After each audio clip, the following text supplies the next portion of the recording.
इतिहासपुराणाभ्यां वेदं समुपब्रह्मयेत् बिभेत्यल्पश्रुताद्वेदः मामयं प्रतरिष्यति नारायणं नमस्कृत्य नरं चैव नरोत्तमं देवीं सरस्वतीं व्यासं ततो जयमुदीरयेत्. பக்தர்கள் கூடியிருக்கும் இக்கோஷ்டியிலே நம்முடைய அன்றாட வாழ்க்கைக்கு மகாபாரதம் எப்படி வழிகாட்டுகிறதுங்கிறத பற்றி 6 நாட்கள் தெரிந்து கொள்வதற்காக கூடியுள்ளோம். அனைவரும் அறிந்த பாரத கதைதான். அதில் புதுசாக சொல்கிறதுக்கு எதுவும் இல்லை. ஆனால் அந்த கதைக்குள்ளே வரிகளுக்கு நடுவில் பல அர்த்தங்கள் நமக்கு கிடைக்கும். ஒரு கதையிலேயும் கருத்து இருக்கும். நாம் சாதாரணமாக ஆங்கில பாட புஸ்தகம் படிக்கச்சேவோ தமிழ் படிக்கிறச்சேவோ கதைகளும் சேர்த்து கொடுக்குறாளோ இல்லையோ, அந்த கதையினுடைய கடைசியில் ஒரு கருத்து இருக்கும். அந்த கதையை படிக்கிறதே அந்த கருத்துக்காகத்தான். அப்போ அந்த கருத்தை மட்டுமே எழுதிட்டு போயிடலாமே, வளவளான்னு இவ்வளவு கதை எழுதிட்டு அதுக்கப்புறம் கடைசியில் 2 வரியில் கருத்து எழுதணுமா? கருத்துக்களாக எழுதிட்டு போனால் படிக்கிறதுக்கு நமக்கு ரசிக்காது. அது ரொம்ப சிரமப்பட்டு புரிஞ்சுக்கிறாப்பில் இருக்கும். நமக்கு உடம்பு சரியில்லை, அதுக்கு ஏதோ மருந்து கொடுக்கணும். அந்த மருந்து எந்த செடியிலேருந்து எடுக்கப்பட்டிருக்கோ அந்த கசப்பை அப்படியே நம்மக்கிட்ட கொடுத்தா நம்ம யாருமே சாப்பிட மாட்டோம். ஆனால் உடம்பை சரிப்படுத்துறது அந்த மருந்து தான். அதுக்காக மேலே ஆரஞ்சு பழ ரசத்தையோ மாம்பழ ரசத்தையோ ஏதோ ஒரு ரசத்தை தடவி அதை ஒரு மாத்திரையாக்கி ஒரு மாத்திரை 10 ரூபாய் அப்படின்னு கொடுத்தா நம்ம வாங்கிப்போம். ஆனால் அந்த மருந்தோட விலை 1 ரூபா தான் இருந்திருக்கும். அதை நேர சாப்பிட முடியாதுங்கிறதுக்காக சர்க்கரை தடவராளோ இல்லையோ, அதை போலத்தான் இதிகாச புராணங்களில் ரிஷிகளும் கருத்துக்களை நேர சுருக்கமாக கொடுத்துட்டால் புரிந்து கொள்ளுகிற அளவுக்கு நமக்கு பக்குவம் போதாது. அவ்வளவு பக்குவமான மனநிலை நமக்கு இல்லை. அதற்காகத்தான் அப்படியே கதைகள்லாம் அதில் தடவி நிறைய ஸ்லோகங்களாக எழுதி அதை அனைவரும் ரசிக்கும்படி ஏற்பாடு செய்துள்ளார்கள். அப்படி தான் ராமாயணமும் ஒரு கதை, மகாபாரதமும் கதை. இவையெல்லாம் நடந்தவைகள். இதிகாசங்களோ புராணங்களோ கதைகள்னு சொல்லும்போது நம்ம சாதாரணமாக கதை புஸ்தகத்தை படிக்கிறச்சே யாரோ புனைந்த கதை தானே, அதில் இருக்கிற கதாபாத்திரங்களும் உண்மை இல்லை, அந்த கதையும் உண்மை இல்லை. அங்கே யாரான அழுதார்கள்னா கதைக்கு அழறாள்னு நமக்கு தெரியும், யாரான்னு சிரிச்சா கதைக்காக சிரிக்கிறார்கள்னு தெரியும். அதை போல பாரதத்திலையும் ராமாயணத்திலையும் ஒருவேளை கதைக்காகத்தான் அழுது சிரிப்பதோ என்று பார்த்தால் அப்படி அல்ல. இவை அத்தனையுமே உண்மையாக நடந்தவைன்னு சொல்கிறதை காட்டிலும் இப்படி நடக்க வேணும்னு பெருமான் தன் சித்தத்தில் கொண்டு தானே அவதரித்து நடத்தி காட்டியவை. வேதங்களில் பாரத தேசத்தினுடைய சொத்து அடங்கியுள்ளதுன்னு சொல்லலாம். வேதங்கள், உபனிஷத்துக்கள், இவற்றிலிருந்து எல்லா அர்த்தங்களையும் நம் வாழ்க்கைக்கு நாம் தெரிஞ்சுடலாம். நாம் நினச்சிட்டு இருக்கிறது பொருளாதாரம், அறிவியல், கணக்கு, இதை போல இருக்கிறத படித்தா வாழ்க்கைக்கு உபயோகம். அப்பப்போ சாயங்கால வேளையில் மட்டும் இதிகாச புராணங்களை படிச்சுக்கணும். பகல் பொழுதில் முழுக்க நமக்கு வாழ்க்கைக்கு தேவையானதா பொருளாதாரத்தையும் வியாபாரத்தையும் பார்த்துக்கணும்னு நினைக்கிறோம். அப்படி அல்ல. அதிலேயும் இது இருந்தால்தான் நடக்கும். நாம் எந்த இடத்துக்கு வேலைக்கு போகிறோமோ அந்த இடத்துல போய் சொல்லாது இருக்கணுமே, திருடாமல் இருக்கணுமே, இன்னொருத்தரை கெடுக்காமல் இருக்கணுமே, புறங்கூறாமல் இருக்கணுமே, நேர்மையாக நடந்துக்கணுமே. எங்கேயான அறிவியல் பாடத்திலேயோ பொருளாதாரத்திலேயோ ஆங்கிலத்திலேயோ அல்லது கணக்கு பாடத்திலேயோ நேர்மையாக நடந்துக்கோன்னு சொல்லி கொடுத்தாளா? பொய் சொல்லாதேன்னு சொல்லி கொடுத்தார்களா? திருடாதேன்னு சொல்லி கொடுத்தார்களா? இந்த ரசாயனத்தையும் சேர்த்தா எந்த ரசாயனம் வரும், இதைத்தான் சொல்லி கொடுக்குறார்களே தவிர அதை இன்னொருத்தர் வீட்டு ரசாயனத்தை எடுத்து நீ கலந்துடாதேன்னு சொல்கிறதே இல்லை. கலந்தா இன்னது கிடைக்குங்கிறளை தவிர அதில் ஒரு நேர்மை இருக்கணும்னு ஆங்கில கல்வியோ அறிவியல் கல்வியோ சொல்லி கொடுப்பதில்லை. நான் அந்த கல்வி தேவையில்லைங்கிறதுக்காக சொல்லவே வரல. ஆனால் நாம் நினச்சிட்டு இருக்கிறது என்ன, அதுதான் வாழ்க்கைக்கு உதவுகிற கல்வி, இது சாயங்காலத்தில் பொழுதுபோக்குறதுக்காக கதை அப்படின்னு தப்பாக நினச்சிட்டு இருக்க முடியும். அது இல்லைங்கிறதுக்காகத்தான் தெரிவிக்கிறேன். ஏன்னா எந்த இடத்துல போனாலும் அங்கு நேர்மை இல்லாமல் இருந்தால் என்னாகும்? பெரிய பெரிய ஸ்தாபனங்கள்லாம் இருக்குது, பெரிய பெரிய படிப்பு கலாசாலைகள்லாம் நம்ம பாரத தேசத்தில் இருக்குது, வெளிநாட்டிலலாம் இருக்குது. அங்கெல்லாம் படிச்சுட்டு மாதத்துக்கு 2-3 லட்சம் ரூபாய் சம்பளம், 4 லட்சம் ரூபாய் சம்பளம். அதை போல் வேலை இருக்கிறவா பல பேர் பண்ணின தப்புனால தான் இன்னைக்கு உலகம் இத்தனை தூரம் சமப்பட்டுருக்கு. கடந்த 1.5 வருஷ காலமாக எல்லா இடத்துலையும் பொருளாதார சீர்குலைவு ஏற்பட்டு இவ்வளவு சிரமத்தில் இருக்குமேன்னா இந்த ஊர்லேயும் பாதிக்கு பாதி ஆயிருக்குமே, எவ்வளவோ கஷ்டங்கள்லாம் இந்த ஊர்லேயும் வந்திருக்குமோ இல்லையோ. இதெல்லாம் வந்ததே ஏது காரணம்னா, ஆரோ ஒரு 40-50 பேருக்கு வந்த பணத்தாசை காரணம். அவர்கள்லாம் படிக்கலையாண்ணா, அவர்கள் ஒத்தொத்தரும் படிச்சிருந்துட்டு கேட்டால் நம்மால் அந்த கல்லூரிலாம் இடமே கிடைக்காது, இந்த வாசல்ல நின்று கூட வேடிக்கை பார்க்க முடியாது. அதை போல் இருக்கிற இடத்துல தான் படிச்சிருக்கார்கள். அப்போ எப்படி இவர்களுக்கு பணத்தில் இவ்வளோ ஆசை வந்தது? இத்தனை ஆயிரக்கணக்கான மக்கள் வேலை வாய்க்கிற இழப்பற அளவுக்கு என்னத்துக்காக தப்பு பண்ணிவிட்டார்கள்? ஏன்னால் எல்லாரும் அறிவியலையும் பொருளாதாரத்தையும் மட்டும் படித்தாலே தவிர இதிகாச புராணங்களை படிப்பதை விட்டு விட்டார்கள். அது அப்போவே கூட கூட சேர்த்து படிச்சிருந்தோம், இந்த கஷ்டம் அவர்களுக்கு வந்திருக்காது. பாதி பேர் கைது பண்ணப்பட்டு உள்ளே போட்டிருக்க வேண்டிய அவசியமும் ஏற்பட்டிருக்காது. இன்றைக்கி நம்ம போன்ற பாமர மக்கள்லாம் வருமானம் குறைஞ்சி போடும் போல் இருக்கே, வேலை இருக்குமா இருக்காதா, இந்த கஷ்டம்லாம் பட்டிருக்க வேண்டிய தேவையும் இருக்காது. ஆகையால் நம்முடைய பாரத தேசத்துக்குன்னு இருக்கிற தனி சொத்து. ஓர் முறை விவேகானந்தர் தெரிவிக்கிறார், வெளிநாட்டுக்கு போய் பேசி பெருமை தேடி தந்தாரோ இல்லையோ. அப்போ அவர் என்னன்னு சொன்னார், உலகம் முழுக்க ரத்தத்தில் சாந்தி எங்கே எங்கேன்னு தேடிட்டு இருக்கிறச்சே, அப்போ பாரத தேசம்தான் சாந்தியை உலகத்துக்கே கொடுத்தது. எப்படி நம்மளால் மட்டும் அது முடியறது? இது வரைக்கும் பாரத தேசம்தான் உலகத்திலேயே ஒரே நாடு, நாம ஆக்கிரமிப்பு நடத்தாத நாடு. நாம் எந்த நாட்டின் பேர்லையும் படையெடுத்து போகவே மாட்டோம். ஒருத்தர் படையெடுத்து வந்தால் தற்காத்து கொள்ளுவோமே தவிர நாம் எக்காரணத்தை கொண்டும் படையெடுத்து போக மாட்டோம். ஆனால் நம்ம தவிர நீங்கள் எந்த நாட்டை வேணால் எடுத்துன்னு பாருங்கோ, அந்தந்த நாட்டினுடைய சரித்திரத்தை வாங்கி படித்து பாருங்கோ, ஏதான ஒரு விதத்தில் நாடு பிடிக்கிறதுக்காக முயற்சி எடுத்திருப்பா. ஏன் அவ்வளவு தூரம் அவர்கள்லாம் நடந்துக்கிறாளே, ஏன் நாம் நடந்துக்கலேன்னா, நம்ம உபனிஷத்துக்கள் அதை நமக்கு சொல்லி கொடுக்கலையே. உபனிஷத்துக்களும் வேதங்களும் நமக்கு சொல்லி கொடுத்தது இருப்பதை கொண்டு திருப்திப்படுன்னு சொல்லி கொடுத்ததே தவிர இல்லாததை கொண்டு வர ஆசைப்படுன்னு அது சொல்லி கொடுத்ததே கிடையாது. எதிர்ச்சாலாப சந்துஷ்டகான்னு சொல்லுவார்கள். எது தெய்வ வசத்தால் நமக்கு கிடைக்கிறதோ, பெருமானுடைய அருளால் நாம் எத்தை பெறுகிறோமோ அது கொண்டு திருப்திப்படுதல் தான் பாரத தேசத்தினுடைய சொத்தே. அந்த சொத்து ஒருத்தருக்கு கிடைச்சிடுத்து, அதுக்கப்புறம் அவருக்கு நிம்மதிக்கு குறவே இருக்காது. எவ்வளவோ பெரிய பணக்காரனாக இருக்கலாம், ஆனால் படுத்தா தூக்கம் வருமா பாருங்க, அதுனா முக்கியம். படுத்த உடனே இப்படி அப்படி ஒரு 10-15 நிமிஷத்துக்கு யாரானு புரண்டுன்னு இருக்கார், அப்போ நிறைய அவருக்கு அமைதி குறைவு இருக்குதுன்னு அர்த்தம். படுத்த உடனே 2வது நிமிஷம் நம்ம தட்டுறதுக்குள்ளே கொரட்டை சத்தம் வந்தது, நிம்மதியாக இருக்காருன்னு அர்த்தம். எந்த குறவுமே அவருக்கு இருக்க போகிறதில்லை. அப்போ அந்த நிம்மதி வேணும், சாந்தி வேணும்னு சொன்னால் அவசியம் ஆத்மாவை பற்றி தெரிந்து கொள்ள வேண்டும். மற்ற பேருக்கு நம்ம நாட்டுக்கு என்ன வேறுபாடுன்னா, கண்ணால் காண்பதை மட்டும் நம்பச் சொல்லுபவர்கள் மற்றோர்கள், ஆனால் கண்ணால் காண இயலாத ஆத்மாவினிடத்திலே ஆதாரமாக கொண்டவர்கள் நாம் அனைவரும். ஆத்மாவையும் பரமாத்மாவையும் கண்ணால் பார்க்க முடியாது, பகவானையும் பார்த்துட முடியாது, நான்கிற ஆத்மாவையும் பார்க்க முடியாது. ரொம்ப சிறிய வடிவத்தில் சூக்ஷ்மமாக மிக நுண்ணிய அணுமாத்திரமாக இருக்கக்கூடியவர் ஆத்மா. அந்த ஆத்மாவையும் நம்ம பார்க்க முடியாது.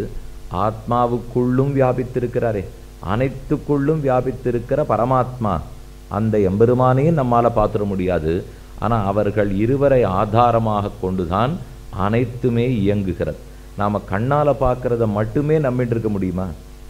இப்போ இந்த உலகெல்லாம் சிருஷ்டிக்கப்பட்டது, இது சாதாரணமாக ஆன்மீக வழியில் இருந்தால் பிரம்மம் சிருஷ்டித்தது, பகவான் தான் சிருஷ்டித்தார், அவர் தான் காக்கிறார், அவர் தான் அழிக்கிறான்னுடுவோம். ஆனால் நாஸ்திகவாதிகளாக இருக்கட்டும், இல்லை ரொம்ப தூரம் படித்தவாள்னு சில பேர் சொல்லிக்கிறாளோ இல்லையா, நீங்கள் அவர்களிடத்தில் போய் கேட்டாலும் அது எப்படி யாரோ ஒருத்தர் கண்ணுக்கே தெரியாத எப்படி என்ன சிருஷ்டிக்க முடியும்? என் தாய் தந்தையர் தான் சிருஷ்டித்தார்கள், என்னை படைத்தது அவர்களே. இன்னும் கொஞ்சம் தள்ளி போனால் எல்லாம் இயற்கையில் நடக்கிறது, இயற்கையில் தான் எல்லாமே நடந்துட்டுருக்கே தவிர இதில் எதுக்கு பகவானை கொண்டு வந்து உள்ளே சேர்க்க வேண்டும்? கடவுள்னு தெரியாத ஒருத்தரை சேர்த்து அவர் நம்மளை படைச்சான்னு சொல்ல வேண்டிய தேவையில்லை. எல்லாம் இயற்கையில் நடக்கும். என்ன நடக்கும்? 2 மரம் பேசி கூடிண்டு இன்னைக்கு கிருஷ்ணனை படைக்கலாம், ராமனை படைக்கலான்னு சொல்லிக்குமா? இல்லை 2 மரம் பேசிட்டு எத்தனை தேங்காயை முளைக்கலான்னு அதுங்கன்னு சொல்லிக்குமா? இல்லை உங்களெல்லாம் இங்கே கொண்டு வந்து சேர்க்கறதுக்கு 2 மாமரம் கூடி பேசிட்டு இன்னைக்கு உபன்யாசத்துக்கு எல்லாரையும் அனுப்பிச்சி விடுவோம் அப்படின்னு உங்களெல்லாம் அனுப்பிச்சி விடுமா? இயற்கை எதற்கெதற்கு பேசிக்கொண்டு என்ன செய்ய முடியும்? முதல்ல படைக்கணும், அழிக்கணும், காக்கணும்னால் ஞானம் இருக்கிறவர் தான் அதை செய்ய முடியுமே தவிர, ஞானமே இல்லாத ஜடப்பொருட்களான இயற்கை கூடி எப்படி உலகத்தை படைச்சிட முடியும்? நாம் அதெல்லாம் தப்பாக புரிஞ்சுட்டு இருக்கோம். பகவான் தான் படைக்கிறார், பகவான் தான் அழிக்கிறார், பகவான் தான் காத்தும் கொடுக்கிறார். இந்த ஆதாரங்கள்லாம் புதிய கருத்துக்களா இருக்கேன்னா நமக்கு ரொம்ப பழைய கருத்து. பாரத தேசத்துக்கே பெருமை என்னன்னு கேட்டால், புதியதாக கண்டுபிடிக்கப்படுவதை நாம் ரொம்ப ஏற்றுக்கிறதே இல்லை. அதற்கு பழமை இருந்தால்தான் ஏற்றம். ஒரு கோவில் நீங்கள் போனோடனே என்ன தெரியுமா கேட்பா? இது எந்த காலத்து கோவில்? பல்லவர் காலத்து கோவில். உடனே அர்ச்சகர் நமக்கு சொல்லி சேவை பண்ணி வைக்கிறார் இல்லையோ, இது சோழர் காலத்து கோவில்னு கல்வெட்டு இருக்குது, இது பல்லவர் காலத்து கோவில்னு கல்வெட்டு இருக்குது. இதே ஒரு பொருளை வாங்கிறதுக்கு கடைக்கு போங்க, இது பல்லவர் காலத்து பொருள் வாங்கிக்கிறீங்களான்னு கேட்டால் வாங்கிப்போமா?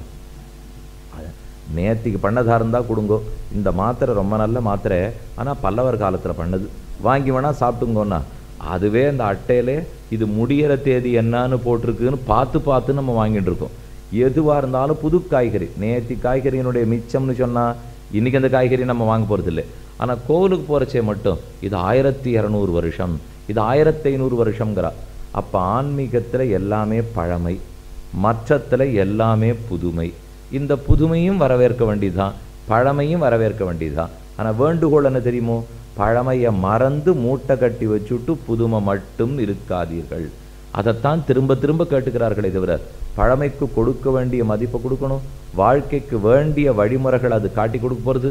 அதனால் அறிவியல் எவ்வளவு முக்கியமோ, கணக்கு எவ்வளவு முக்கியமோ, ஆங்கில பாடம் முக்கியமோ, தமிழ் பாடம் முக்கியமோ, அதை போல கண்ணுக்கு தெரியாத ஆத்மாவை பற்றின கல்வி ரொம்ப முக்கியம். அந்த கல்வியை கொடுப்பதற்குத்தான் இதிகாசங்கள், புராணங்கள். இன்னும் எத்தனை ஆழ்வார்கள் பிறந்தது, ஆச்சாரியர்கள் பிறந்தது. இவா எழுதி வைத்த அனைத்துமே திரும்ப திரும்ப ஆத்மாவை பற்றியும் பரமாத்மாவை பற்றியும் சொல்கிறதுக்கு தான். திரும்ப திரும்ப சொல்லணுமா? இங்கேயும் பல தடவை சொற்பொழிவுகள்லாம் நடந்திருக்கும், நீங்களும் பல தடவை கேட்டிருப்பீர்கள். நானே ஒரு 2 தடவை இந்த இடத்துக்கு வந்தேன், அப்புறம் நடுவில் கொஞ்சம் வருஷம் ஆச்சு, இப்போ வந்திருக்கேன். அப்போ திரும்ப என்ன புதுசாக நீ சொல்ல போறீரா? நான் முதல்லே சொல்லிட்டேன், புதுசாக எதையுமே சொல்ல போகிறது இல்லைன்னுட்டு. பழையதை மட்டும் நான் தப்பிச்சுக்கிறதுக்காக சொல்லலை. அன்றைக்கி நீங்கள் ஒருவேளை 5 வருஷத்தில் நான் அப்போ கேட்டதெல்லாம் மறந்து போயிருப்பீர்கள் அப்படிங்கிற நம்பிக்கையில் இப்போ நான் சொல்கிறதுக்காக வரல. மறந்தாலும் மறக்காட்டாலும் ஆத்மா ஆத்மா தான், பரமாத்மா பரமாத்மா தான். எப்பவும் மார்கழி திங்கள் மதி நிறைந்த நன்னாளால் முதல் நாள் ஆரம்பிக்கணும்னா அதுதான். வங்கக்கடல் கடைந்த மாதவனை கேசவனைன்னு 30ஆம் நாள் மார்கழி மாதம் முடிக்கணும்னா அதுதான். பாட்டும் மாறிட போகிறதில்லை, கண்ணனும் மாற போகிறதில்லை, ஆண்டாலும் மாற போகிறதில்லை, யாருமே மாற போகிறதில்லை. ஆனால் அப்போ திரும்ப திரும்ப கூட்டு வச்சு கேட்குறதுல என்ன இருக்குன்னா, நேற்றுக்கு சாப்பிட்டோம், இன்னைக்கு கார்த்தால சாப்பாடு வேணுமான்னு கேட்குறச்சே, அதெல்லாம் நேற்றே சாப்பிட்டோம், இன்றைக்கெல்லாம் வேண்டாம் அப்படி நம்ம யாரான்னு சொல்கிறோமோ? நேற்றுக்கு தான் சாப்பிட்ருக்கோம், இன்றைக்கி தான் சாப்பிட்ருக்கோம். ஒரே குழம்பையா தினப்படி பண்ணுறோம், ஒரே ரசம் சாற்றுமதியாக தினப்படி பண்ணுறோம்? இல்லை, அதில் விதவிதமாக வச்சுருக்க முடியும். எப்படி 7-8 நாள் இருந்தால் கூட 7-8 காய்கறி குழம்பு அமுது எல்லாம் உண்டோ, அதை போல் 7000 வருஷங்கள் ஆனாலும் 7 லட்சம் வருஷங்கள் ஆனாலும் இதிகாசங்களை எப்போ புஸ்தகத்தை பிரித்தாலும் அன்னைக்கு படிக்கிறச்சே புது அர்த்தத்தை நம்ம கொடுக்கும், அன்னைக்கு படிக்கும்போது புது கருத்தை கொடுக்கும். அதனால தான் புராணம்ங்கிற சொல்லுக்கு அர்த்தம் பார்த்தால் புரா அபி நவம் புராணம். புரா மிக பழையதாக இருக்கும், அபி ஆனாலும் நவம் புதியதாக இருக்கும். ரொம்ப பழசாக இருக்கும் ஆனால் புதுசாக இருக்கும். அது எப்படி சுவாமி முடியும்? சிரிச்சுட்டே அழறார், அழுதுண்டே சிரிக்கிறாருங்கிறாப்புல ஏதோ சொல்கிறீ. இப்போ பழையதாக இருந்தால் பழையதாக தான் இருக்கணும், புதியதாக இருந்தால் புதியதாக தான் இருக்குமேன்னா இது என்ன புதியதாக இருக்கும்னா, பழையதாக இருக்கிறதுல புதியதாக இருக்கும். அது எப்பவுமே பழசாக தான் இருக்கும். ஆனால் அன்னன்னைக்கு தரக்கரைச்சே புது புது கருத்துக்களை கொடுக்கறது இல்லையோ. ஸ்லோகம் மாறிட போகிறதில்லை, அதே ஸ்லோகம்தான், அதே கதாபாத்திரங்கள் தான். ஆனால் அப்பொழுதைக்கு அப்பொழுது ஆறாவமுதம்னு ஆழ்வார் பாசுரத்தில் தெரிவிக்கிறார். கும்பகோணம்னு ஆச்சரியமான திவ்யதேசம், திருக்குடந்தைன்னு தமிழில் எழுதி வைத்தார்கள். கும்பகோணம் அபர்யாப்தாமிருதன் ஆராதவமுதன் சாரங்கபாணின்னு பெருமாளுக்கு பேர். ஆறாவமுதே அடியேன் உடலன் நின்பால் அன்பாயே நீராய் அலைந்து கரைய உருக்குகின்ற நெடுமாலே சீரார் சென்னல் கவரி வீசும் செழுநீர் திருக்குடந்தை ஏறார் கோலம் திகழக் கிடந்தாய் கண்டேன் எம்மானே என்று நம்மாழ்வாருடைய பாசுரம். அதனால் ஆறாத அமுது எத்தனை நாள் அனுபவித்தாலும் தெவிட்டாது, குறையாது, போருங்கிற எண்ணம் நமக்கு வரவும் வராது. அப்படிப்பட்ட இதிகாசங்களில் ஒன்றுதான் மகாபாரதம். வேதவியாசர் எழுதி வைத்த மகாபாரதம். பாரதம்னு சொல்லலே, மகாபாரதம்ங்கிறோம். அதுலேருந்தே பெருசுன்னு தெரியுறது இல்லையோ. அது சிறியதல்ல, ரொம்ப பெரியது. எத்தனை ஸ்லோகம் இருக்கலாம்? ரொம்ப குறைச்சல். 1.25 லட்சம் ஸ்லோகம்தான். 1 இல்லை 2 இல்லை, 1,25,000 ஸ்லோகம். ஆனால் நமக்கு நடத்துனர்கள் கொடுத்துருக்கிற நாள் எவ்வளவு? 6. நான் இதை வேகமாக ஸ்லோகத்தை மட்டும் படித்தா கூட இந்த 6 நாளில் அது முடிய போகிறதில்லை. நான் காலையில் 6 மணிக்கு சூரியோதயத்தில் படிக்க ஆரம்பித்து ராத்திரி 10 மணிக்கு படுக்க போகிற வரைக்கும் வெறும் ஸ்லோகம், பொருள்லாம் பார்க்க முடியாது. ஸ்லோகத்தை வெறும பாராயணம் பண்ணிட்டு போனால் கூட 50,000 ஸ்லோகம் 60,000 ஸ்லோகம் படிக்கிறதுக்குள்ளே போரும் ஆகிடும். இப்போ பாகவதத்தை 7 நாட்களில் பாராயணம் பண்ணுற மொழி சுகாச்சாரியர் பரீட்சித்துக்கு சொன்ன பாகவதம். அதில் 7 நாளில் கார்த்தால் 6லேருந்து மத்தியானம் 1 மணி வரைக்கும் பாராயணம் பண்ணுவார். 7 நாள் அப்படி பாராயணம் பண்ணால் 18,000 ஸ்லோகங்கள் முடியும். பாகவதத்தில் இருக்கிறது 18,000 ஸ்லோகம். அதுக்கு 7 நாள் கார்த்தாலேருந்து மத்தியானம் வரைக்கும். அப்படி இருக்கிறச்சே 1,25,000 ஸ்லோகத்தை நீ கணக்கு போட்டு பார்த்துக்க வேண்டியதுதான். இருந்தாலும் பின்ன 6 நாளுக்குள்ளே எப்படி இதை பார்த்து முடிச்சிட முடியும்னா, ஸ்லோகத்தில் இருக்கிற எல்லாத்தையும் தான் நம்ம பார்க்க போகிறது இல்லையே. சில கதைகளை மட்டும் எடுத்துக்க போகிறோம். அந்த கதைகளில் வாழ்க்கைக்கு தேவையான கருத்துக்களை மட்டும் கொள்ள போகிறோம். எல்லா கதையும் எடுத்துக்கிறதுக்கு முடியாது. ஒரு சில கதைகளை மட்டும் எடுத்துப்போம். நம்ம என்ன அதில் புரிஞ்சுப்போங்கிறத தெரிஞ்சுப்போம். நல்லா கேட்டுக்குங்கோ. கேட்டுண்டு போன அப்புறம் வீட்டுக்கு போய் சிந்தனை பண்ணுறது ரொம்ப முக்கியம். பசுமாடு மாடு மேய்ச்சல் நிலத்துக்கு வர்றது பாருங்க. மேயும் போது அதை அசை போடவே போடாது. கிடுகிடுன்னு புல் எல்லாத்தையும் மேய்ஞ்சிடும். இந்த இடத்துல அடக்கிக்கும். கொட்டில் போய் படுத்துனுடும். படுத்துட்டு இங்கேருந்து மெதுவாக வெளியில் கொண்டு அசை போட்டு சாப்பிட்றது இல்லையோ. அதை போல் நீங்களும் கதை கேட்க வந்திருக்கிறச்சே இப்போவே எல்லாத்தையும் சிந்தனை பண்ணணும்னா முடியாது. அப்போ அடுத்த விஷயத்துக்கு போடுவோம். என்னென்ன எங்கே இருந்தோம்னே தெரியாது போடும். கேட்டுக்கிறச்சே கிடுகிடுன்னு உள்ளே வாங்கி எல்லாத்தையும் தேக்கினுடுங்கோ. வீட்டுக்கு போன பிற்பாடு தேக்கினதெல்லாம் கொஞ்சம் கொஞ்சமாக வெளியில் கொண்டு வரணும். வெளியில் கொண்டு சிந்தித்து பார்த்தோம்னா, ஓ இந்த விஷயத்தை தான் கேட்டோம், இது இப்படி இருக்குமோ அப்படி இருக்குமோன்னு அப்போ தான் சந்தேகமே வர ஆரம்பிக்கும். நீங்கள் இங்கே வந்துட்டு திரும்பி போய் நாளைக்கு சாயங்காலம் மறுபடியும் வரச்சே எங்களுக்கு எந்த ஐயமுமே இல்லைன்னு சொன்னீங்கன்னா அப்போ தான் எனக்கு ஐயம் வந்துடும். நீங்கள் ஐயம் இருக்குதுன்னு சொன்னால் தான் எனக்கு சந்தோஷமே தவிர, நேற்று கேட்டதில் எங்களுக்கு ஒரு சந்தேகமே இல்லைன்னா 2 பேருக்கு சந்தேகமே வராது. புஸ்தகத்தையே திறக்கலை, சந்தேகமே வரப்போகிறதில்லை. மொத்தம் படித்து முடிச்சாச்சு, சந்தேகமே வரப்போகிறதில்லை. 2 கோட்டியில் நீங்கள் எதுவாக இருக்கணும்னு நீங்கள் தான் முடிவு பண்ணிக்கணும். திறக்கவே இல்லை அதனால சந்தேகமே வரலையா, அல்லது மொத்தமே படித்து முடிச்சிட்டோம் அதனால வரலையான்னா, 2வதாக இருக்கிற வரைக்கும் ரொம்ப திருப்தி. அனைத்தையும் தெரிஞ்சுனுட்டோம்னா சந்தேகம் வராது. சந்தேகத்தை போல ஒரு கொடிய பேய் மற்றொன்று இல்லை. ஒரு விஷயத்தை நாம் தெரிஞ்சுக்கிறோம்னா சந்தேகம் இல்லாமல் தீர்த்து தெரிந்து கொள்ள வேண்டும். ஏன்னா இதில் இன்னும் ஆபத்து. கண்ணுக்கு தெரியாத விஷயத்தை பற்றி பேச போகிறோம். கண்ணுக்கு தெரிகிற அறிவியலை பற்றியோ உடலை பற்றியோ நம்ம பேசலை. கண்ணுக்கு தெரியாத ஆத்மாவை பற்றி பேச போகிறோம். இதை பல தடவை கேட்டால் தான் மனசில் நிற்கும். இதோ ஒரு தடவை கேட்டோம்னா, இப்போ நம்ம பள்ளிக்கூடத்துக்கு வந்து உட்காடுறோம். 6வதுல அறிவியல் சொல்லிக் கொடுக்க ஆரம்பிக்கிறான்னு வச்சுங்க. 6வதுலேருந்து 12வது வரைக்கும் மொத்த பாடமும் புரிஞ்சு ஒரு பிள்ளை பரீட்சை எழுதுறான்னு நினைக்கிறீங்களா? அநேகமாக பாதி தெரியாது. பார்த்ததே ஏதோ மனப்பாடம் பண்ணி எழுதிடுவார். அதுக்கு தான் கேள்வி கேட்குறச்சேவே எத்தனையை விட்டுட்டு எத்தனை எழுதலாம் அப்படின்னு வினாத்தாள்லேயே கொடுக்குறா பாருங்க. 10 கேள்வி கொடுத்துட்டு இதில் ஏதேனும் ஒரு 6ஐ தேர்ந்து எழுதுக. அதன் மிச்சம் 4 என்ன? இப்போ மொத்தம் புஸ்தகத்தில் படிச்சுட்டு வர போகிறோம்னு சொன்னால் 10க்கு 10 கேட்கணும் இல்லையோ. ஆன்மீகத்தில் இந்த மாதிரி உங்களுக்கு 10 கேள்வி கேட்டு ஏதேனும் மாறலாம் கிடையவே கிடையாது. 10ன்னா 10 தான். மொத்தத்துக்கும் பதில் சொன்னால் தான் இங்கு பெருமையை தவிர, ஏன்னா அங்கே வந்து ஒரு 4 தெரிஞ்சுக்காதனால ஒன்றும் இல்லை, படிக்கிறச்சேவே அவளுக்கு தெரியும். இதை படிச்சுட்டு அவன் வேலைக்கு போகிறச்சே படிப்புக்கும் வேலைக்கும் ரொம்ப சம்மந்தம் இருக்க போகிறது இல்லை. இப்படின்னு தெரிஞ்சு தான் 6ஆன்னு எழுதட்டும் போகிறோம்னு விட்றா. ஆனால் இப்போ நாம் பார்க்குற மகாபாரதத்திலேயோ ராமாயணத்திலேயோ படிப்புக்கும் வாழ்க்கைக்கும் நெருங்கிய தொடர்பு. இதில் இருக்கிற ஒன்னொன்னையும் அப்படியே நாம் கடைப்பிடிச்சாகணும். ஆகையால் தான் இந்த ராமாயணத்தின் இதிகாசத்தையும் அடிக்கடி கேட்க வேண்டும். நிறைய பேரிடத்தில் கேட்க வேண்டும். கேட்டத்தை சிந்தனை செய்ய வேண்டும். யார் ஒருத்தர் சொற்பொழிவு ஆற்ற வராரோ அவர் இங்கே வர்றதுக்கு முன்னாடி புஸ்தகத்தை நன்னா பிரித்து படிச்சுட்டு வரணும். இங்கே கேட்க வரீங்களோ இல்லையோ, இங்கேருந்து போன பிற்பாடு புஸ்தகத்தை நன்னா பிரித்து பார்க்கணும். நாங்கள்லாம் வர்றதுக்கு முன்னாடி படிச்சுன்னு வரணும். நீங்கள்லாம் இங்கே கேட்டுட்டு திரும்பி போன பிற்பாடு பண்ணணும். அநேகமாக 2 பேருமே இப்போ பண்ணுறதில்லைன்னு வச்சுங்க. நாங்களும் அதை பண்ணுறதில்லை, நீங்களும் திரும்பி போய் படிக்க போகிறதில்லை.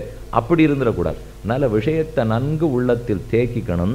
இப்போ நாம் பார்க்க போகிறது 18 பருவங்களுக்குள்ளே 13வது பருவத்தினுடைய அர்த்தத்தை. ஒரு நாள் ஒரு விஷயத்தை நாம் எடுத்துப்போம். அங்கே இருக்கிற கதையும் சொல்கிறேன், அதுக்கு மேலே இருக்கிற கருத்தும் சொல்கிறேன். இந்த பருவம் தான தர்மத்தை பற்றி பீஷ்மாச்சாரியர் விளக்குகிற பருவம்.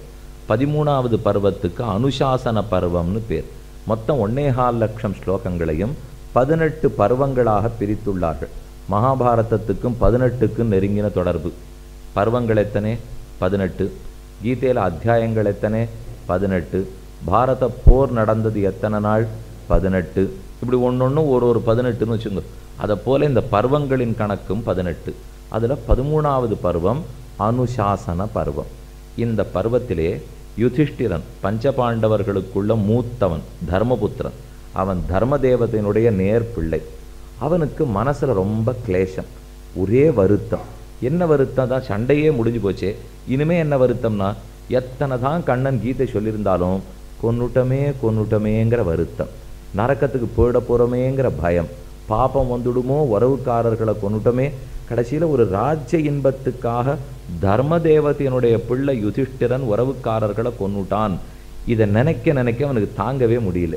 சரி, துரியோதனாதிகள்லாம் குற்றம் பண்ணவா, அவர்களை கொன்னது கூட சமாதானப்படுத்தி விடலாம். பீஷ்மரை கொன்னது, துரோணரை கொன்னது, கிருபர் ஆச்சாரியன் குரு அவரை கொன்றது, இது சமாதானமே படுத்திக்க முடியல அவனால். ஏதோ கெட்டவர்கள் தீயோர்கள் கொன்னோம்னு வச்சுருந்தா கூட ஆச்சாரியனை போய் கொன்னுட்டோமே, குருவையே கொன்னுட்டோமே.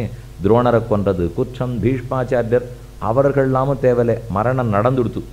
ஆனால் பீஷ்மர் அப்படி இல்லாமல் அம்பு படுக்கையில் பட்டுண்டு ரத்தம் சொட்டின்றே இருக்கு. தர்மபுத்திரன் பார்க்குறான் வந்து, தன்னுடைய குரு தன்னுடைய தாத்தா பார்த்து பார்த்து மார்பலையும் தோல்லையும் போட்டு வளர்த்தவர், எவ்வளவு ஆசையாக நமக்காக அத்தனையும் பண்ணியிருப்பார். இவரை போய் இப்படி ரத்த வெள்ளத்தில் கிடத்துட்டமேன்னு அவனுக்கு பயம். அதனால் ராஜ்யத்தை ஆள்றதுக்கு அவனுக்கு இஷ்டமே இருக்கலை. மறுபடியும் ஆபத் பாந்தவன் கண்ணன் தான் வந்தார். தர்மபுத்திரா, என்ன குறை, ஒழுங்காக ராஜ்யத்தை ஆள மாட்டேங்கிற, என்ன விஷயம்னு கேட்டா. இல்லை, மனசு ரொம்ப தழும்புறது, சமமாக இருக்குது, என்னால் நடத்த முடியலேன்னு தர்மபுத்திரன் பிரார்த்தித்தான்.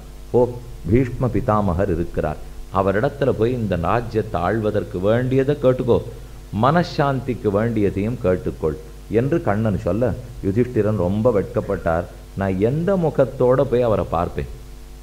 அவரை போகணும் பார்க்கணும்னா, என்ன வந்தியா, இந்த ரத்தத்தில் நான் எப்படி இருக்கேன்னு பார்க்க வந்தியான ஒரு வார்த்தை கேட்டுட்டா என்னால் அவருக்கு பதிலே சொல்ல முடியாதே, யார் முகத்தில் நான் விழிப்பேன் மாட்டேன்னார். கண்ணன் சொன்னார், தர்மபுத்திரா, நீ பீஷ்மரை யாருன்னே தெரிஞ்சுக்கல. நீ ஏதோ உங்கள் தாத்தா சண்டைக்கு வந்தவர் நினைக்கிறியே தவிர அவருக்கு எத்தனை ஞானம் உண்டு, எவ்வளவு சிறந்த சாதகர் என்பதை நீ தெரிந்து கொள்ளவே இல்லை. அவரிடத்துல போ, உன் பேரில் ஒரு கோபம் அவருக்கு கிடையாது. அவர் இந்த கோபத்தை எல்லாம் தாண்டியவர். பீஷ்மே லோகாந்தரங்கதே ஞானானி அல்பி பவிஷ்யந்தி. பீஷ்மாச்சாரியர் மட்டும் இந்த லோகத்தை விட்டுட்டு பரமதத்துக்கு போயிட்டார், அப்புறம் உனக்கு நல்லது சொல்கிறதுக்கு ஆளே கிடைக்க மாட்டா தர்மபுத்திரா. யுதிஷ்டிரன் கேட்குறான், நீ இருக்கியே கண்ணு முன்னாடி கண்ணன் இருக்கிறச்சே, கண்ணன் என்ன சொல்கிறார் பாருங்க, பீஷ்மர் உலகத்தை விட்டுட்டு போயிட்டார்னால் நல்லது சொல்கிறதுக்கு ஆள் கிடைக்காதுன்னா அப்போ இவர் எதுக்கு இருக்கார்? கண்ணன் எப்பவும் நல்லது சொல்கிறதுல அவருக்கு முக்கியமே இல்லை. ஆச்சாரியர்கள் சொன்னாதான் பகவானுக்கே திருப்தி.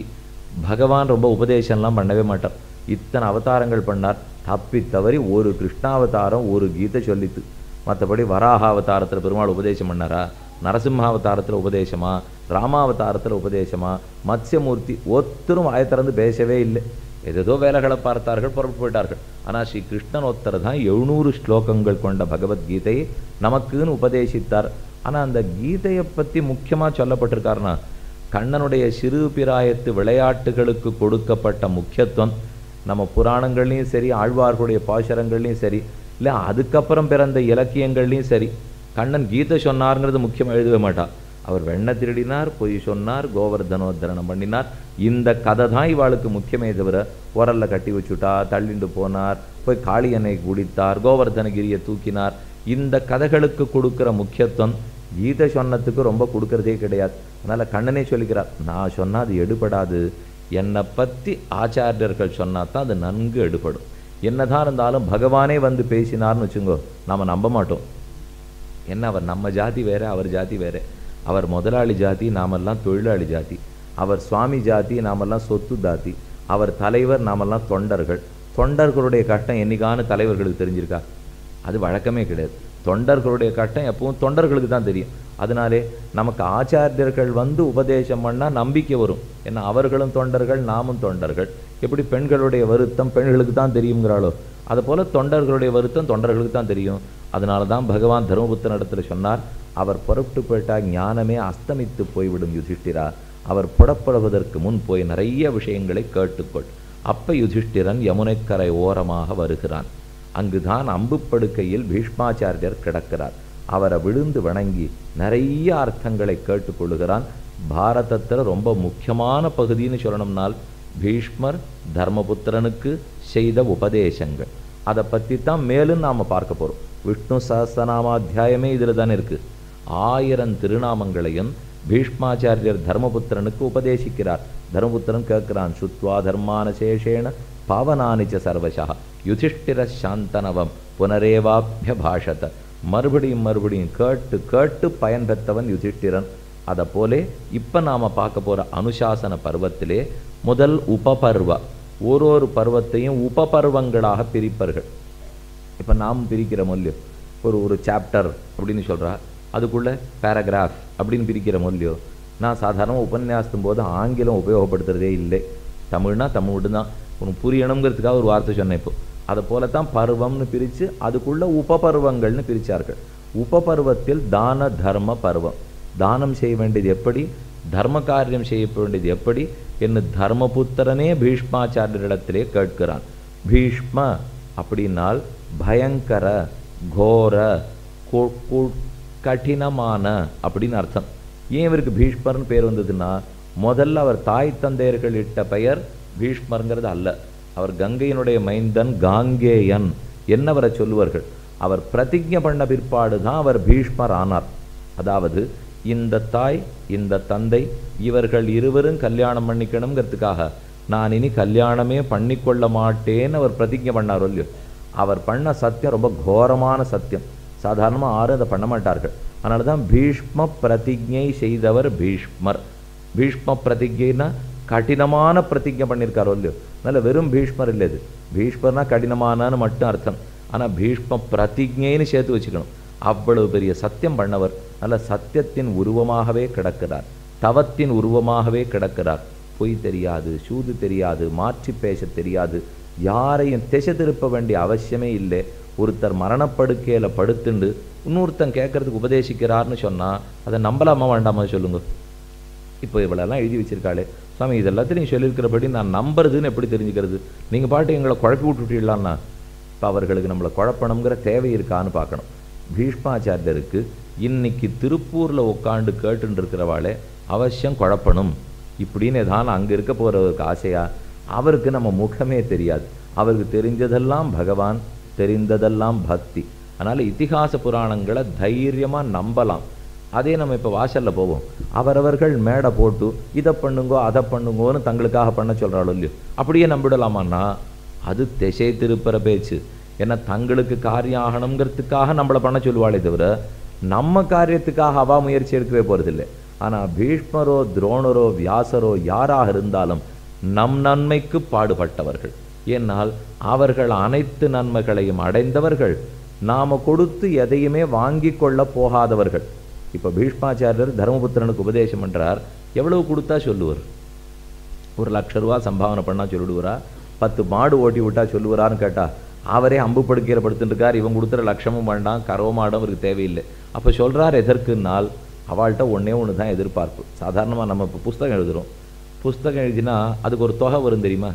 ஒரு புஸ்தகம் பதிப்பகத்தார் விற்கிறாள்னு வச்சுங்க, அது 100 ரூபா புஸ்தகமாக இருந்தால் நமக்கு ஒரு 5 ரூபா கொடுப்பா, நீங்கள் எழுதினவர்களுக்காகனுட்டு. இதை போல் இந்த வேதவியாசர் தாம் போட்ட மகாபாரதத்தை யார் யார் எப்போதெல்லாம் சொல்லுகிறார்களோ அப்போ எனக்கு ஒரு 5 ரூபா அனுப்பிச்சி வைக்கணும் அப்படின்னு வியாசர் எழுதியிருந்தாலோ, இல்லை நாங்கள் எப்போ ராமாயணத்தை சொல்லச்சேவும் வால்மீகிக்கு ஒரு 5 ரூபா அனுப்பிச்சி வைக்கணும் அப்படின்னு வால்மீகி எழுதி வச்சுட்டு போயிருந்தாலும் நடக்குமா? கொஞ்சம் யோசிச்சு பாருங்க. அவர்கள் அதுக்காக எழுதவே இல்லையே. எதையும் பதிலுக்கு எதிர்பார்த்தவர்கள் எழுதவே இல்லை. அப்போ எழுத காரணம் இதை உபயோகப்படுத்தி பக்தர்கள் வாழ்க்கையை நன்கு அமைத்து கொள்ளட்டும். இந்த ஒரே நல்லெண்ணம் காரணம். அந்த நல்லெண்ணத்தை நாம் நம்பினோம்னா புஸ்தகத்தை முழுக்கவே நம்ப வேண்டிதான். நம்ம நன்மைக்காகவே பெரியோர்கள் உபதேசிக்கிறார்கள். சான்றோர்களுடைய உபதேசத்துக்கு பெருமை என்னன்னு கேட்டால் நம்ம தைரியமாக நம்பலாம். இப்பேற்பட்ட மகாபாரதமாகிற காவியத்தை வேதவியாசர் தான் எழுதி வைத்தார். இந்த வியாசர் ஆறுன்னு நம்ம எல்லாருக்கும் தெரியணுமே.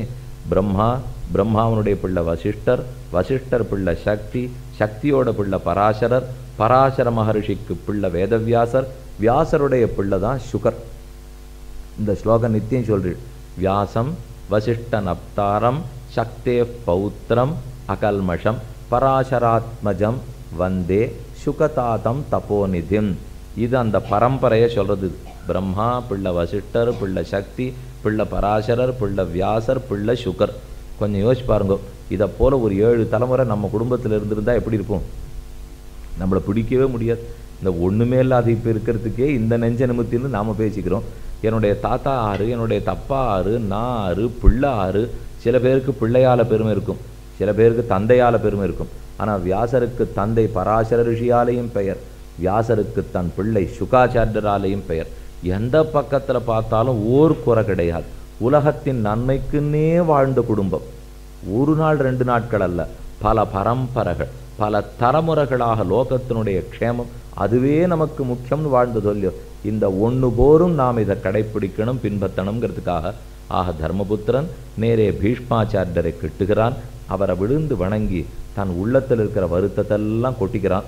அங்கங்கே கொஞ்சம் கொஞ்சம் ஸ்லோகங்களை வாசிக்கிறேன், கருத்தை சொல்கிறேன். கருத்தை மட்டும் சொன்னாலே போரும். ஸ்லோகம் சம்ஸ்கிருதத்தில் இருக்க போகிறது. இப்போ என்ன அப்படியே சம்ஸ்கிருதத்தில் படித்தா எங்களுக்கு புரிஞ்சிட போகிறதா? தமிழில் அர்த்தம் சொன்னால் போரும் நீங்கள் சொல்லலாம். ஆனால் ஸ்லோகமே சொல்லலேன்னு வச்சுங்க, அந்த சொற்கள் காதில் விழா சொல்லி. என்னதான் இருந்தாலும் வியாசர் எழுதினது தான் நம்ம காதில் பழணும், வால்மீகி எழுதினது நம்ம காதில் பழணும். அந்த சொற்கள் எங்கே ரீங்கரிக்கிறதோ அந்த இடத்துக்கே பெருமை. அதனால் எப்பவுமே அந்த மூலத்தை பாராயணம் பண்ணுறதை நாம் விட்டுடவே கூடாது. அது எல்லாத்துக்கும் நமக்கு நன்மை செய்யும். அதனால் ஆங்கொன்று இங்கொன்று ஸ்லோகத்தையும் வாசிக்கிறேன். யுதிஷ்டிர உவாச்ச. யுதிஷ்டிரன் போய் விழுந்து வணங்கி பீஷ்மரிடத்தில் கேட்கிறார். ஷமோ பகுவிதாகாரா சூக்ஷ்ம உக்த பிதாமக நச்சமே ஹிருதயே சாந்திரஸ்தி ஸ்வித்வேத மீதிருஷம். நீரும் எத்தனையோ உபதேசம்லாம் பண்ணீர், எப்போதும் மனது அடக்கம் வேணும்னு சொன்னீர், மனத்தையும் அடக்க வேண்டும், புலன்களையும் அடக்க வேணும்னு சொன்னீர். நானும் முயற்சி பண்ணி பார்க்குறேன், ஆனால் மனசில் இருக்கிற வருத்தம் போகிறதா இல்லை. ஏதோ மனசை திசைக்கிறது, நெருடுகிறது. இந்த வருத்தம் தொலைகிறதுக்கு தர்மத்தை நீர் தான் சொல்ல வேண்டும். நான் ஏதோ செய்யணும், ஆனால் அதை செய்யலை. அது செஞ்சாதான் என் மனசில் இருக்கிற வேதனை போகும். அதை நீர் தான் சொல்லிக் கொடுக்கணும் என்ன தர்மபுத்திரன் கேட்குறான். இவர் கேட்கிறார்னு சொன்னால் தர்மபுத்திரனுக்கு வேதனை இருந்தது இல்லை, அப்புறம் இருக்கட்டும். இவர் நமக்கு பிரதிநிதின்னு வச்சுக்கணும். ஏன்னா நம்ம எல்லார்ட்டையும் வேதனை இருக்கும் இல்லையோ. நம்ம இப்போ பீஷ்மரை போய் பார்க்க முடியுமா? அவர் என்னைக்கோ இருந்தார். அப்போ நம்ம எல்லாரும் கேட்கணும்னு நினச்ச கேள்வியை நம் சார்பில் யுதிஷ்டிரன் கேட்கிறான். நம்ம சார்பில் கேட்குறான்னா அர்ஜுனன் அப்படி தான் கண்ணனிடத்தில் கேட்டார். எனக்கு என்ன பண்ணுறதுன்னே புரியலையே, வாழை கொல்லணுமா வேண்டாமா, எது தர்மம் எது அதர்மம்னு தெரியலையே, எனக்கு நல்லது சொல்லு. இதை போல் எப்போ கேள்வி வந்தாலும் இந்த மொத்த நமக்குத்தான் இவர்கள் பிரதிநிதின்னு வச்சுக்கணும். ஆனால் இப்போ யுதிஷ்டிரன் பீஷ்மரிடத்தில் கேட்கிறதே நமக்கு பிரதிநிதியாய் நம் சார்பில் கேட்கிறான். நமக்கு மனசில் எதேதோ கலக்கம், தர்மபுத்திரனுக்கும் மனசில் கலக்கம். கலக்கம் தீர்றத்துக்கு தர்மத்தை உபதேசிப்பாய் என்று கேட்கிறான். பீஷ்மர் யோசித்தார். தர்மபுத்திரா, என்ன கலக்கம் உனக்குன்னார். இவர்களெல்லாம் கொன்னே இருக்கக்கூடாது, கொன்றது கலக்கம். நான் நரக்கத்துக்கு போகிறேன்னு தெரிஞ்சு போச்சு. என்னை காட்டிலும் துரியோதனன் பாடே தேவலே. என்ன நீர் இந்த கஷ்டப்படுறதெல்லாம் துரியோதனன் பார்க்கவே இல்லை. அவன் நல்ல யுத்தத்தில் வீரஸ்வர்க்கம் அடைந்து மரணம் அடைந்து போயிட்டான். அவன் பாடு தேவலை. எப்பவுமே ஆறானொருத்தர் துர்மரணமோ அகால மரணமோ சீக்கிரமோ போயிட்டார்கள்னால் மரணம் அடைந்தவர்களுக்கு ஒரு சமமும் இல்லை. ஆனால் மிச்சம் குடும்பத்தில் இருக்கா பாருங்க, பாடத்தனையுமே அவர்கள் தான். தர்மபுத்திரன் சொல்லிக்கிறான், துரியோதனன் பாடு தேவலை. நாமே சில சமயம் புகார் பண்ணுவோம். இந்த பெருமாள் எப்பவுமே இப்படித்தான். யாரெல்லாம் கெட்டவர்களோ கடைசி நாள் வரைக்கும் அவர் ரொம்ப நன்னா வாழ்வா. யாரெல்லாம் நல்லவர்களோ கடைசி நாள் வரைக்கும் கட்டப்பட்டுட்டு அப்புறம் என்னமோ நல்லவர்கள், என்னமா ராஜாவாயிட்டார் பாருண்ணா. பட்ட பாடெல்லாம் பட்டாச்சு. அதுக்கப்புறம் இப்போ ராஜாவானான்னா நீங்கள் எந்த படத்தை பாருங்கோ, எந்த நாடகத்தை பாருங்கோ, அதில் யார் விரோதியோ யார் அதுக்கு தலைவனுக்கு எதிரியோ அவர் கடைசி வரைக்கும் ஓஹோன்னு வாழ்வர். கடைசியில் 6 பேர் போட்டு அவர் அடிப்பா. அடித்த உடனே தெரிஞ்சு மாறிப்படுவர், இல்லை போயிடுவர். 2ல் 1 தான் அவருக்கு நடக்கும். அப்போ அது வரைக்கும் வாழறதெல்லாம் ஓஹோன்னு வாழ்ந்துவிட்டு, ஆனால் நம்முடைய தலைவர் முதல்லேருந்து கடைசி வரைக்கும் கட்டப்பட்டுட்டே இருப்பார்.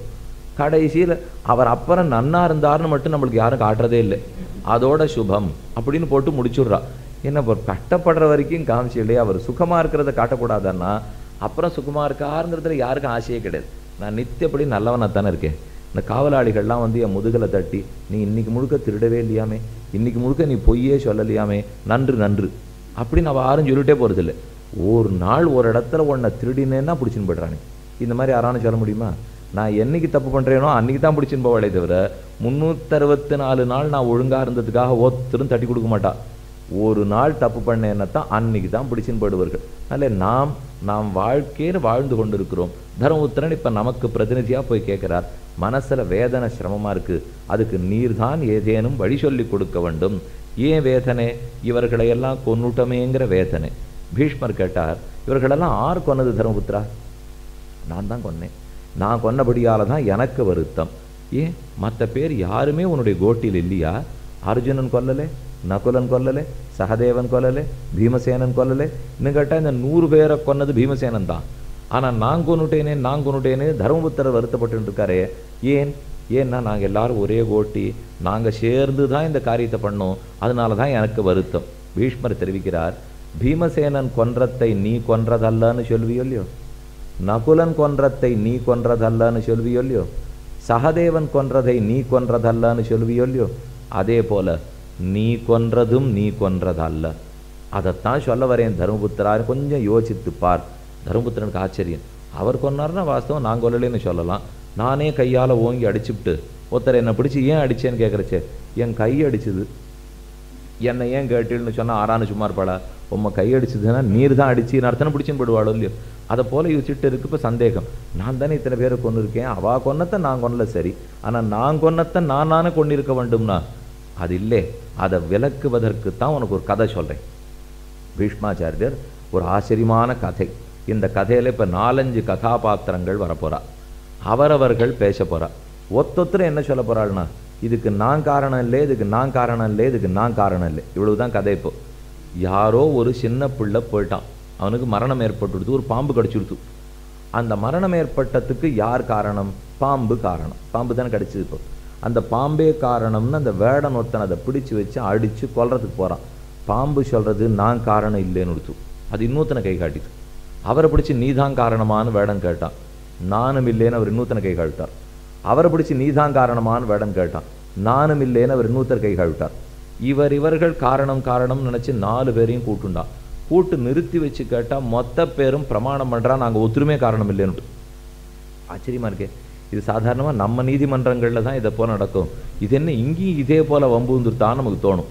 அதனுடைய கடைசியில் பீஷ்மாச்சாரியர் உண்மை காரணம் யார் என்ன தர்மபுத்திரனுக்கு புரிய வைத்து, அதே போலத்தான் உன்னிடத்திலையும் நீ காரணம் அல்லன்னு புரிய வைக்கிறார். நான் தான் கொண்டுட்டேன் நம்ம பயப்படுறானோ இல்லையோ. நேர ஒரு பாம்பு கடிச்சு பிள்ளை போயிருக்கான், ஆனால் பாம்பு காரணம் இல்லைன்னு விட்டார். அடுத்தடுத்து இன்னென்னாரும் காரணம் இல்லைன்னு விட்டார். அப்போ நேர காரணமாக இருந்தால் கூட இல்லைன்னு எப்படி நிரூபிக்க போகிறார் அப்படிங்கிறதுக்கு தான் இந்த கதை. இப்போ கடைசியாக தர்மபுத்திரனுக்கு புரிய வைத்து, இதுக்கெல்லாம் நீ மட்டும் காரணம் அல்ல, ஆறாரோ கூடி செய்தது காரணம். தர்மபுத்திரன் சொன்னா, ஆமாம் அர்ஜுனன் கூடியிருந்தார், பீமசேனன் கூடியிருந்தார், நாங்கள் எல்லாரும் சேர்ந்து தான் செஞ்சோமேன்னா. தர்மபுத்திரான அந்த கூட்டத்தை சொல்லலை, நீ ஒரு காரியத்தை தனித்து பண்ணுற பார், அப்பவும் 5 பேர் கூடித்தான் பண்ணுறீள். நான் ஒரு காரியம் இப்போ உபன்யாசம் பண்ணிட்டு இருக்கேன், நீங்கள்லாம் கேட்கிறீர்கள் கூடி கேட்கிறீர்கள்னு சொல்லலாம். சொல்கிறது நான் தனியாக தானே சொல்கிறேன். அப்போ நான் தனியாக தானே சொல்கிறேன். கேட்கறது கூட்டமாக கேட்குறீள், கேட்கறது தனியானா இல்லை, நானும் கூட்டமாக தான் சொல்கிறேன். அது எப்படி பக்கத்துல எல்லாம் யாருமே இல்லையே, நாங்கள்லாம் கீழே தானே உட்காந்துருக்கோம், நீர் எப்படி கூட்டமாக சொல்கிறீர்னா, நான் தனித்து இந்த வேலையை செய்யவே இல்லை. இப்போ எனக்கு கொடுக்கப்பட்ட புலன்கள், என்னுடைய பிராணவாயு, நான்கிற ஆத்மா, என்னுடைய உடல், என்னை செலுத்தும் கடவுள், இந்த 5 பேர் சேர்ந்தாதான் இங்கே உபன்யாசம் பண்ணுற வேலை நடக்கும். நீங்கள் தனியாக கேட்டுருக்கீங்க இல்லை, நீங்கள் கேட்குற வேலையும் இந்த 5 பேர் சேர்ந்தாதான் நடக்கும். நீங்கள் மூச்சு விடுற வேலையும் இந்த 5 பேர் சேர்ந்தாதான் நடக்கும். இதில் எந்த வேலையும் இந்த 5 பேரில் ஒத்தர சண்டித்தனம் பண்ணிட்டாலும் போச்சு, அப்புறம் அந்த வேலை நடக்கவே நடக்காது. உபன்யாசம் பண்ணணுன்னு வந்தாச்சு, புஸ்தகத்தை பார்த்து வந்தாச்சு, விஷயம் தெரியும், சொல்கிறதுக்கு ஆரம்பிக்கச்சே மேல் மூச்சு கீழ் மூச்சு வாங்கினா நான் என்ன பண்ணுவேன்? பிராணவாயு ஒழுங்காக இருக்கணும் இல்லையோ, கேட்கறதுக்கு வேணும். நீங்கள் உட்காண்டே இருக்கச்சே திடீர்னு மூச்சு வாங்க ஆரம்பிச்சு கொடுத்தா எழுந்து போய்டு இல்லையோ. இப்போ பிராணவாயு தேவை. புலன்கள் தீக்ஷணமாக இருக்கணும். வாய் நாக்கு பிறண்டு இருந்தால் தான் சொல்ல முடியும். உங்களுக்கு காது திறந்திருந்து புலன் வேலை செஞ்சால் தான் கேட்கவே முடியும். அப்பப்போ மனசு கொஞ்சம் தாவிடும்னு வச்சுங்க. நீங்கள் எல்லோரும் இங்கே உட்காண்டிருப்போமே தவிர அப்படியே மனசு ஒருமி கருத்து ஒருமித்து இங்கே கேட்டுன்னு இருக்க போகிறோமா?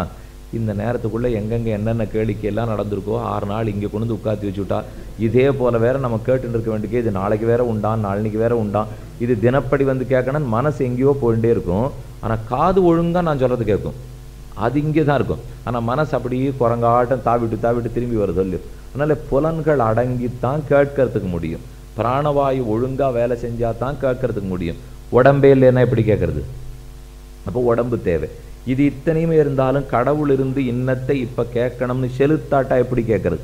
அவர் எதுக்கு ஒன்றும் என் காது நன்னா இருக்கு, என் மனசு நன்னா இருக்கு, நான் ஆத்மா இருக்கேன், நானே பண்ணிட்டு போறேன்னா. ஆனால் இந்த உபன்யாசத்தை இங்கிருக்கும் இவர்கள் கேட்கட்டும், இன்னும் பல்லாயிரம் மக்கள் வேறு ஒன்றில் ஈடுபடட்டும்னு யார் பிரித்து விட்டாப்போ? இப்போ நானே காரணம்னு சொல்லிட்டோம்னா இங்கே கேட்கறது இன்னன்னார் கேட்கட்டும்னு யார் சொன்னா, இங்கே கேட்கறது இன்னன்னார் கேட்க வேண்டாம்னு யார் பிடிச்சு விட்டா அதுக்கு அவர்களே இல்லையா? அப்போ இன்னொரு தனிப்பட்ட ஒரு சக்தி தேவைப்படுறது இல்லையோ. இங்கேயே நாம் உட்காண்டிருக்கோம், ஒரே மாதிரி எல்லாரும் கேட்டுருக்க போகிறோமா? இல்லை, ஒத்தொத்தர் வெவ்வேறு திறமையோடு கேட்க போகிறோம். அந்தந்த விஷயத்தை வரைச்சே என் குடும்பத்தில் என்ன நடந்திருக்கோ அதுக்கு தகுந்த விஷயம் உபன்யாசகர் சொன்னார்னா சட்டுன்னு மனசு புரிஞ்சுக்கும். நீங்கள் எல்லாம் உட்காந்துருக்கீங்களோ இல்லையோ, உங்கள் முகத்தை பார்த்துட்டே இருந்தால் நீங்கள் எப்பப்போ சிரிக்கிறீர்கள் அழறீங்கிறத வச்சு சொல்லிட்டு இருக்கிற விஷயம் உங்கள் குடும்பத்தில் நடந்திருக்கா இல்லையான்னு சொல்லலாம்னா ரொம்ப சுலபம் அது. ஏன்னா அவரவர்கள் முகத்தை பார்த்துட்டே இருக்கும், அப்போ தான் பளிச்சுன்னு இருக்கும். ஒரு விளக்க சட்டுன்னு போட்டால் போலே உங்களுக்கு வேண்டிய விஷயம் ஒன்று வந்ததுன்னா ஓ இது நம்ம குடும்பத்தில் இப்படி தான் நடந்திருக்குன்னு உடனே புரிஞ்சுப்போம். அப்போ ஒத்தொத்தரும் ஒரு விதத்தில் கேட்க போகிறோம் இல்லையோ. ஆக ஒரு செயலை ஒருத்தன் மட்டும் செய்வதில்லை, ஐவர் கூடினால்தான் எந்த செயலுமே செய்ய முடியும்.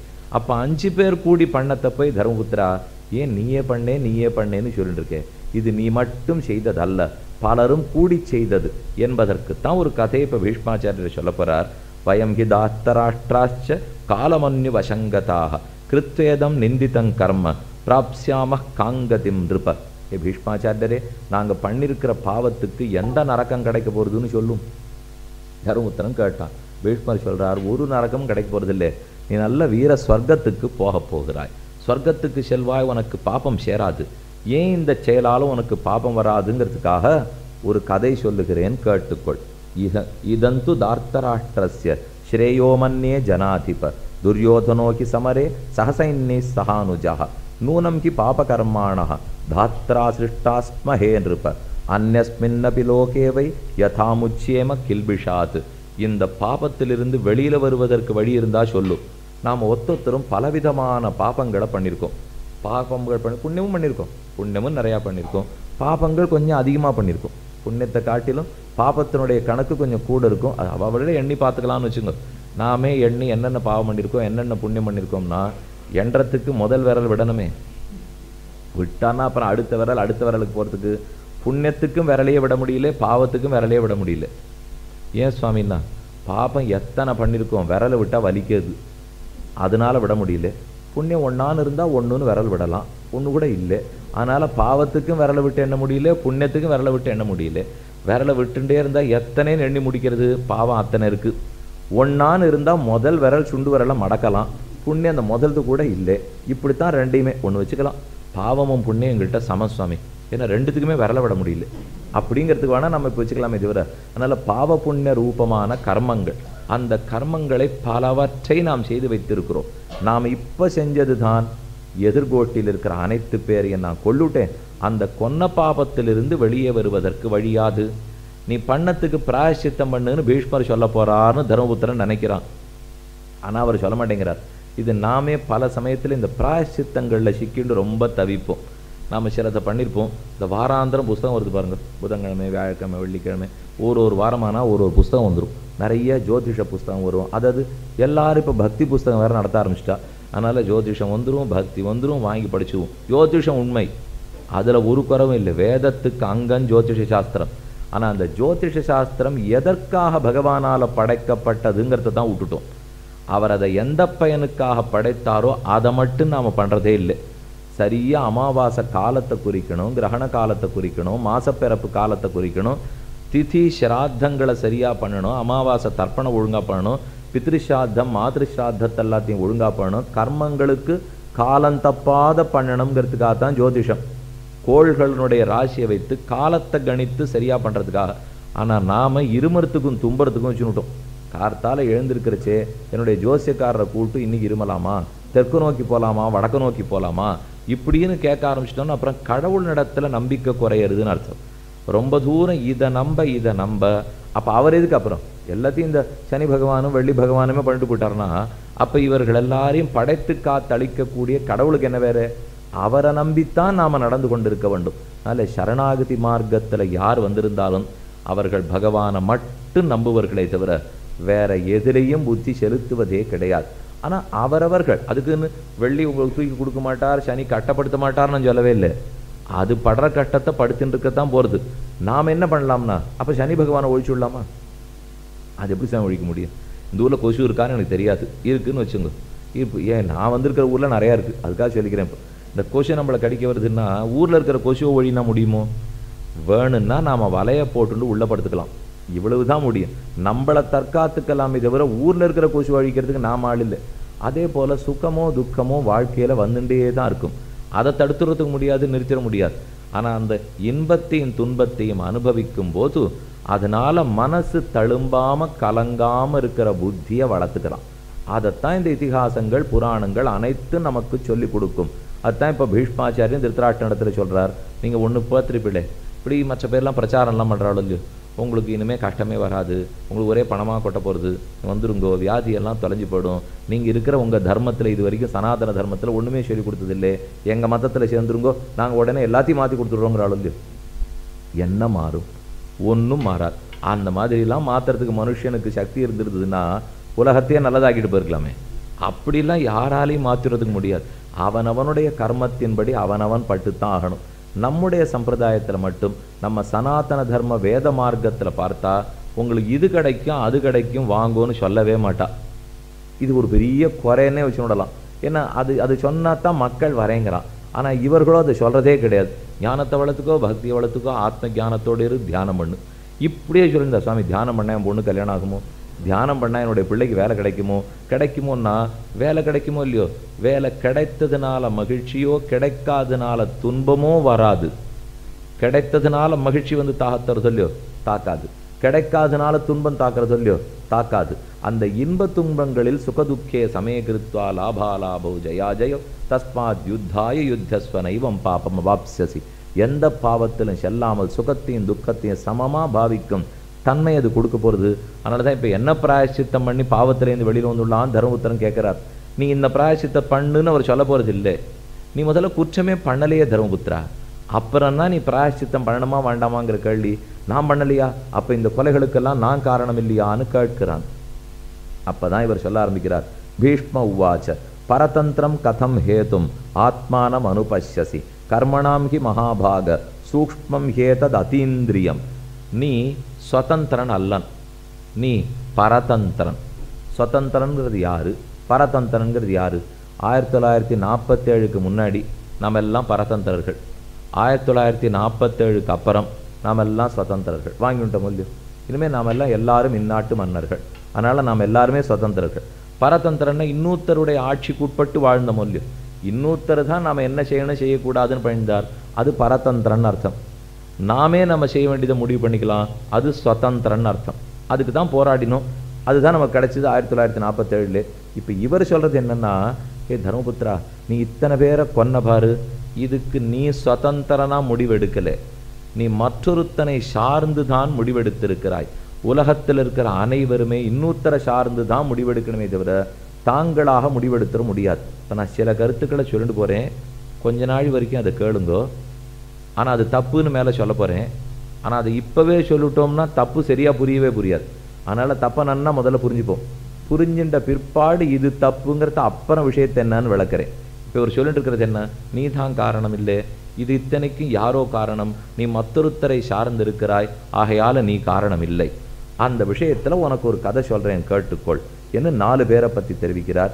கௌதமி நாம கௌந்தேய, அதாவது அத்ராப்யுதாஹரந்தி இமம் இதிஹாசம் புராதனம் சம்வாதம் மிருத்யு கௌதம்யோஹோ காலலுப்தக பன்னகைஹி. கௌதமி என்னும் ஒரு அந்தண பெண், அவதான் முதல் கதாபாத்திரம். அடுத்து அவளுடைய பிள்ளைய கடிச்சு கொன்ன ஒரு பாம்பு, அது ரெண்டாவது கதாபாத்திரம். மூணாவது அந்த பாம்பை கடிக்கும்படி தூண்டின மரண தேவதை, மிருத்யு தேவதை, அது மூணாவது கதாபாகம். மரண தேவதையை இப்போ போய் கொன்னுடுன்னு தூண்டிவிட்ட கால தேவதை. 4 பேர். இந்த 4 பேரோடையும் ஒரு வேடனுக்கு பேச்சுவார்த்தை நடக்கிறது. வேடன் இந்த ஒத்தொத்தரிடத்துலையும் குற்றம் கண்டுபிடிக்கிறான். இந்த ஒத்தொத்தரும் நான் குற்றவாளி இல்லை, நான் குற்றவாளி இல்லைன்னு சொல்லிட்டே போறார்கள். என்ன கேள்வியா இருக்கலாம்?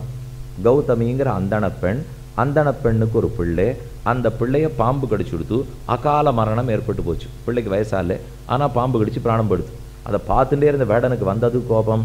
நேரம் வந்தான், இழுத்து பிடிச்சான், பாம்பை பிடிச்சிட்டான். பாம்பை பிடிச்சி வலையில கட்டி வச்சுட்டு இப்போ உன்னை கொல்ல போறேன், ஏ பிராமண பெண்ணே, இவனை கொல்றதுக்கு நீ அனுமதி கொடுன்னு கேட்டான். அந்த கௌதமி சொன்னா, வேண்டாம், இவனை கொல்றதுனால எந்த லாபமும் இல்லை, இந்த பாம்பை விட்டுடு, இதை கொல்லவே வேண்டாம்னா. அவன் போராடுறான். வேடம், நீ சொல்றது தப்பு, இதுதான் இந்த கொலைக்கே காரணம், பாம்பை கொண்டு தான் தீருவேன். மெதுவாக பாம்பு மூச்சு விட்டுன்னு பேச ஆரம்பிச்சது. இதுக்கு நான் காரணமே இல்லை, நீ மரண தேவதையை கேள். மிருத்யு தேவதை தான் இந்த பிள்ளை போனதுக்கு காரணம். எனக்கு என்ன தெரியும், இவனை முன்பின் எனக்கு தெரியுமா? இப்போ பாம்பு வந்து கடிச்சிட்டு போயிடுறாங்கிறோம். பாம்புக்கும் நமக்கு ஏதான ஜென்ம பகையா இல்லை? அது சொத்தை நான் எடுத்துனுட்டேன்னா என் சொத்தை அதை எடுத்துட்டுதா? எனக்கு அதை தெரியவே தெரியாது. மக்கள் தான் பாம்பாட்ட இருந்து கடிச்சுட்டு இருப்பா, அதுதான் நமக்கு தெரியுமே தவிர நெஜ பாம்பை பார்த்து நம்ம கவலைப்பட வேண்டிய தேவையே இல்லை. ஒன்று நல்லா யோசிங்க, நிறைய ரிஷிகள்லாம் இருக்கா பாருங்க, படம்லாம் எழுதியிருக்காளோ இல்லையோ. இந்த ரிஷிகளுக்கு பக்கத்தில் மான்குட்டி படுத்துட்டு இருக்கும், நாய்க்குட்டி படுத்துட்டு இருக்கும். தப்பித்தவரை மனுஷனை வச்சுக்கிறதே இல்லை. அவர் மானா வச்சுருக்கார், நாயா வச்சுருக்காரு, மனுஷனை ஏன் வச்சுருக்கிறதுனா பயம். இவன் என்ன பண்ணிடுவானோ நம்மளே. நாய் ஒன்றும் பண்ணாது, பாம்பு ஒன்றும் பண்ணாது, மான் ஒன்றும் பண்ணாது. இவ்வளவு ஏன் பெருமாள் கோவிலில் புறப்பாடு பார்த்துருக்கீங்களோ இல்லையோ, பிரம்மோத்சவம் வருது. சிங்க வாகனம், யாழி வாகனம், ஹனுமார் வாகனம், கருட வாகனம், ஹம்ச வாகனம், மனுஷ வாகனம் இல்லவே இல்லை. இது இத்தனை மிருகத்தையும் வச்சுருக்காரே, ஒரு மனுஷன் வேணுன்னா பெருமாளை தூக்கிட்டு போக மாட்டானா? இப்போ நம்மளை கூட்டா சுவாமி ஏழை பண்ணிட்டு போனால் செய்ய மாட்டோமா? ஆனால் நம்மளை வச்சுக்கிறதே இல்லை இவர். ஏன்னா எப்பவும் மிருகத்தினிடத்தில் இருக்கிற ஒரு நம்பிக்கை மனுஷனிடத்திலே, ரிஷிகளுக்கும் வர்றதில்லை, பெருமாளுக்கும் இன்னைக்கு வர்றதே இல்லை. அதனால் பாம்பை குற்றம் சொல்லி பிரயோஜனம் இல்லை. பாம்பு கேட்டுது, என் பல்லில் விஷத்தை படைத்து கொண்டது நானா? எனக்கு தெரியாது. எல்லாரையும் படைத்த கடவுள் தான் என்னுடைய பல்லுலையும் விஷத்தை படைச்சாரே தவிர, என் அண்ணா தாராளமாக என்ன ஒரு சிங்கமாக படைச்சிருந்தா நான் கடிக்கவே மாட்டேன்னு இல்லையோ. அப்போ எனக்கு விஷம் இருந்திருக்கவே போகிறது இல்லையே. தேளின் கொடுக்கில் விஷம் இருக்கட்டும், பாம்பின் நாக்கில் விஷம் இருக்கட்டும்னு பாம்பு ஏற்படுத்தி கொண்டதல்ல, அதுக்கு அந்த சக்தியே இல்லை. பாம்பு தன்னைத்தானே பாம்பா சிருஷ்டிச்சிருதா? இல்லை, பகவான் தான் பாம்பா சிருஷ்டிச்சிருக்கார். அப்போ அதனால என்ன கேட்காதே, இந்த பிள்ளைக்கு போகணும்னு மரண தேவத்தை, மிருத்யு தேவத்தை விதிச்சிருக்கார். அதனால் அவர் காரணம், நான் காரணம் இல்லை, என்ன கேட்காதேன்னு. அந்த சமயம் பார்த்து மரண தேவத்தை வந்துவிட்டார். நமக்கு எப்பவுமே 3 பேர் முக்கியம்: தர்ம தேவதை, மிருத்யு தேவதை, கால தேவதை. தர்ம தேவதை நாம் செய்திருக்கும் பாவ புண்ணியங்களை கணக்கெடுக்கிறவர் அவர்தான்.